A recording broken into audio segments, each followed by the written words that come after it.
You need to be able to have the discipline to say, right, today's a no-bet day. There's nothing really for me there. There's nothing wrong with that. Don't feel like you're not doing the work. Giving yourself a day off is part of the job, right? It's part of becoming successful at this game. Hey everybody, today I wanted to talk to you about why it's so important when you're trying to become a successful punter to use no-bet days to your advantage. No-bet days are a powerful weapon in your arsenal, okay? You have the decision over when you bet and when you don't bet. And when there's nothing there for you, today, for example, Daryl Carter members, we are having a no-bet day. The quality of racing is just not up to the level that I like to weigh in behind. And therefore, the strongest, powerful tool that we have is to say no bet for us today. We've had a really good weekend. No bet for us today. That is something that really goes underestimated. And there's a lot of people out there that will just bet all day, every day, regardless of the quality of racing. They won't have a sort of niche market that they focus on, or a niche group of horses that they focus on. For example, I look at class 3 racing and above, occasionally dip into class 4, but never class 5 and class 6.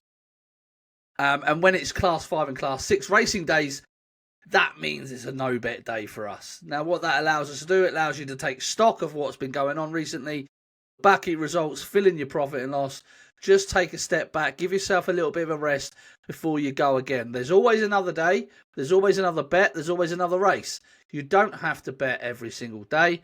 And to be honest with you, if you're trying to bet every single day and you're trying to force bets in races that you probably wouldn't like to get involved with, and you're just doing it just to find a bet for that day, then those days are going to really affect your profit and loss over the course of the year.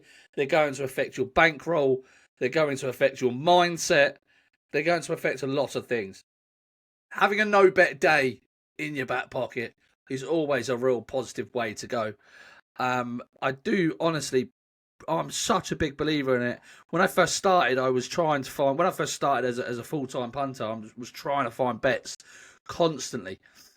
Thinking that I'm a full-time punter now, I need to really be like looking for bets every single day.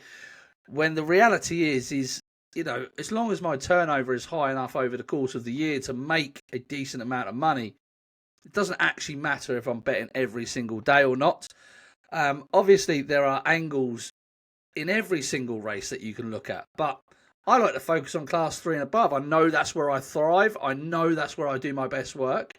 And if the races are not there, I would rather have a no-bet day and ensure that my turnover over the year is built up elsewhere on other days. Not waste money. Wasting money is a big, big no-no. Like, it takes a little while to do because, like I say, when you first start, you're thinking, I really, really need to have bets every single day. That's what I should be doing. I'm a full-time punter. I'm a pro punter now. I should be betting every single day on every single race. It's just not the case. It's not the case. Quality over quantity is always going to be the way forward. And what you'll find is when you're trying to force bets every single day, you'll just find that you will end up losing money. And you will end up affecting your mindset going forward because it'll put you in a bit of a downer. You'll feel like you've lost that money on Monday. You need to sort of make that up over the week, over the month.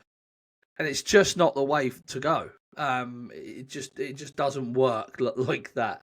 You need to be able to have the discipline to say, right, today's a no-bet day. There's nothing really for me there. There's nothing wrong with that. Don't feel like you're not doing the work. Giving yourself a day off is part of the job, right? It's part of becoming successful at this game.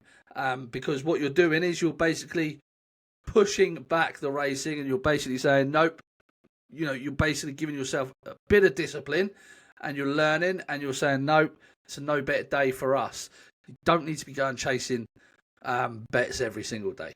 So a no-bet day is one of the best things that you can have in your back pocket, and it will always pay off for you, whether it's refreshing your mind or whether it's avoiding certain losses.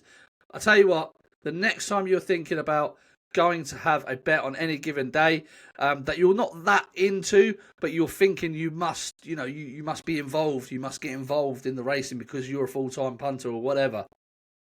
Just have a no bet day and then check the results after.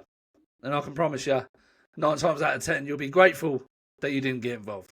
So no bet days are the biggest weapon you have in your arsenal when it comes to full-time punting. Please subscribe to the YouTube channel. I hope you enjoyed this. If you want more of this, come over to the Patreon page where I have a whole racing and betting education section on the site, as well as a great community of over 500 people, 8 chat rooms, and, of course, winning selections.